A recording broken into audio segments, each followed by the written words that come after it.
Good night once more again. This is part 2 of Temple Talk, issue of blood sacrifice, blood worship, or blood prayers, or however you may see it, balidhan and so forth. In the last video I talked about people promoting the worship and don't have scripture, don't have backing, and they're speaking because they're opinionated, they have become opinionated about something. They feel about they feel about it. And I understand that. Yes, balidhan is very technical, it is very intricate, it is very serious, and if it is done wrong, many things could hinder. But once it's done in the way that it's supposed to, it can bring a lot of relief. I have seen people promote it as though it is only because you want money, you want fame, you want property. Yet you do not promote it that many people have used these particular things to get rid of family curses, of generational curses. People have used these type of rituals to get rid of sickness, of death, and to prolong happiness in their lives, their children's lives, and everybody. These things I have not seen people talk about, but yet I see people bashing it. When you do not understand something fully, please do your research.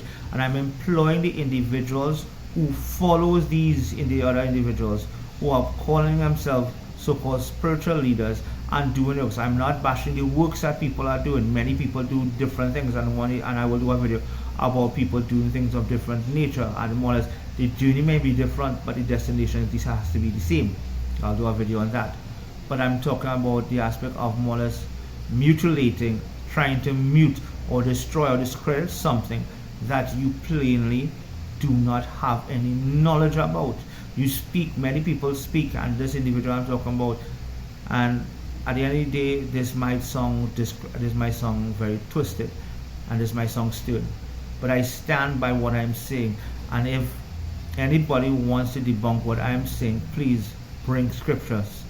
Bring scriptures from not just the Upa Purans, which is known as the lesser Purans, but please bring scriptures from the Mahapurans and them, or the great Purans. Please bring scriptures from those, right, that which you are going to use. Please, if you're talking, you're going to debunk balidhan, bring scripture that where, from what aspect of worship balidhan has been founded, where it was created, where it has been done. Because what you are going to find out also, if you think it is just within Shakti or Kali worship, you will more or less cringe to know that within Vaishnava there were aspects of this, and it was done, and it was recommended. So that is what also. So this is what I need people who are listening to individuals. Please be careful when people are being opinionated by passion about a topic.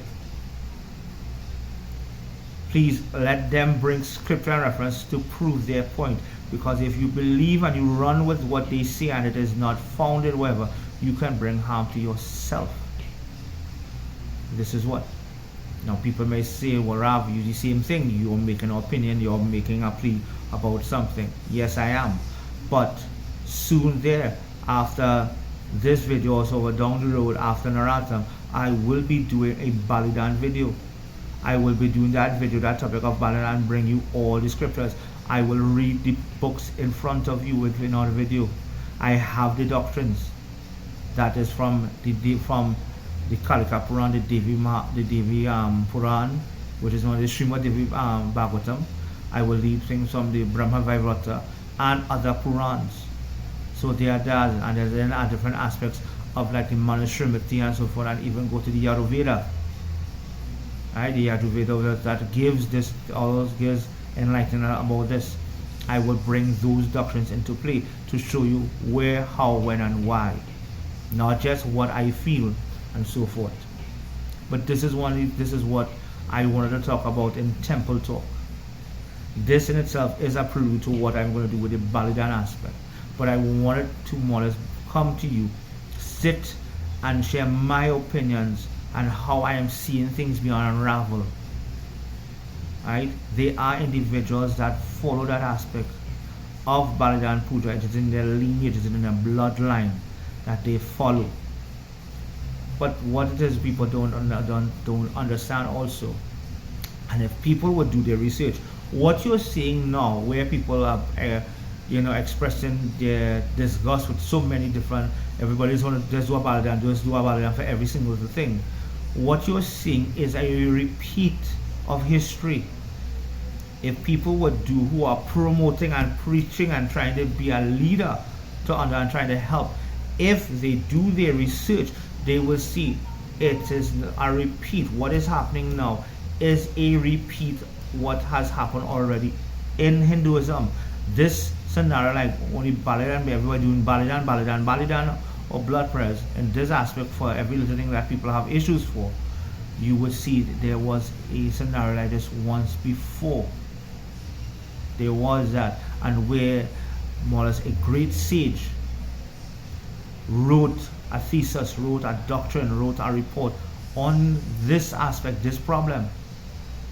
Not discrediting that it should never be done, but stating if it needs to be done, he's okay with it. But if you can do otherwise, other amendments to fix a problem, then go ahead. You can do, if you can do sattvic or something that is radical in nature, little radical in nature, not as far as going tamasic, then go ahead in that aspect before you jump to those just doing a balidhan and doing a sacrifice. So you have those, you have doctrines there, it is there. In this time of technology, the information I'm speaking about can be found. The whole thesis, the whole doctrine on the topic of balidhan being done and the excessiveness of what it was being done at that time that the people is there on the internet and can be found in many different corridors. So this is what, again, I'm not bashing people for wanting to share knowledge, but if you cannot share it correctly and precisely in the way that it needs to, that supports your narratives, that supports what you are more or less passionate about, please desist, because you're making more problems. Because as I said again, there are families, countless families that has followed family traditions that come from generation to generation to generations and have been doing aspect of these type of worship, and it has prolonged their life, happiness, not just for property and wealth and so forth and land. That is a misconception.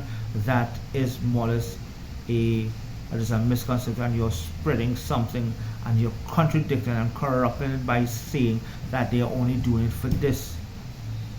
I'm not saying it may not have people, but you do not throw shade on the whole aspect of the worship, because that is what it's all about, right? So as I said again, in this aspect of blood sacrifice, there are many doctrines that support it and shows you that not just in the Upapurans but in the Mahapurans there are different aspects also. Even in Vishnu worship you will see it. It existed.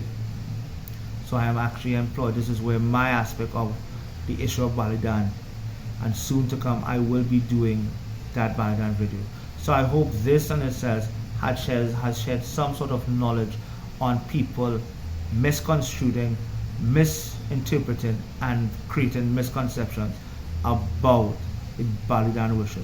And please look forward to when I will do a full discourse on the balidhan aspect of worship and all the doctrines that it is founded, and I will share with you and read from the chapters, the books and the pages that support it and show how it was narrated and who narrated it also. Good night everyone.